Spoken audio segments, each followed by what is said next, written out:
Okay po. Afraid ako po na.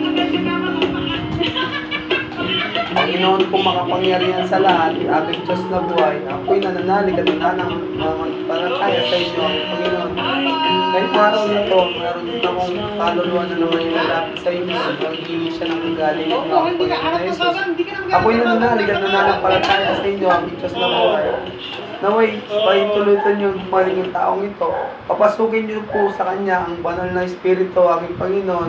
Ako'y nananalig at nananampalataya sa inyo. Naway, kung ano man po yung karamdaman niya sa kanyang aking Panginoon. Kung di siya makapaglakad ngayon, walang imposible sa inyo. Ako'y nagtitiwala at nananampalataya sa inyo, aking Panginoon Jesus. Alam ko, one day, papagalangin niyo po ito, aking Panginoon. Isang araw, gagaling na po yung paa niya, aking Panginoon, dahil sa inyo. Alam ko po, ang mga instrumento lang po yung mga doktor na yan, mga nurse na yan, lalo na yung gamot na yan. Alam ko po sa inyo, nagagaling-kagalingan namin, aking Panginoon. Kaya ikaw yung tinawag namin, dakilang manggagamot na aming tagapagligtas. Panginoon, papasukin mo yung swerte sa kanilang bahay. Itaboy niyo yung jablo, aking Panginoon. Kung meron man jablo dito sa bahay, aking Panginoon, magpadala ka ng anghel, aking Panginoon, upang hindi siya makapasok, aking Panginoon. Alam ko, yung jablo, sa kanya nanggagaling yung sakit, sa kanya nanggagaling yung mga bad words na nasasabi nila, aking Panginoon. Naway, pag lumakad ka sa kanilang buhay, aking Panginoon, pagpalain ng bawat isa sa kanila, at bigyan mo sila ng buhay na walang hanggan, aking Panginoon. At ilayo niyo po sila sa sakit, at bigyan niyo po sila ng katawan na healthy, aking Panginoon.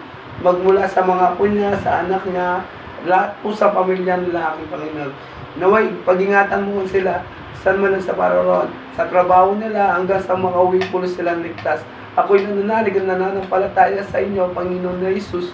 Pagalingin niyo na po yung taong ito. Ang pangalan niya po ay Romy Abad, aking Panginoon.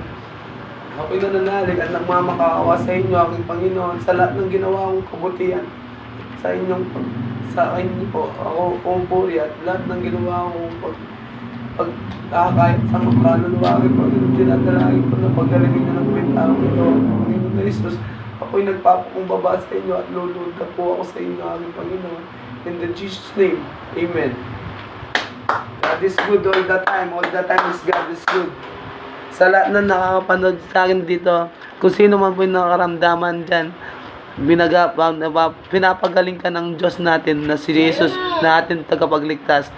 Isa lang po yung makakapagligtas natin. In the Jesus name, Amen. Kawawa kayo hindi nananampalataya sa Kanya. Bagkat itatapon kayo sa dagat-dagatan na apoy na sa impyerno. Yun yung pinakamalaking hukom. Hukom ng Diyos yun. Walang makakaparoon sa Ama kundi sa pamamagitan lang ni Jesus. Kaya kayo, wala nang balikan pag napunta na kayo sa impyerno. Kahit umiyak kayo ng bato, kahit umiyak kayo ng dugo, di na kayo makakarating sa langit sapagkat namatay na kayo na makasalanan.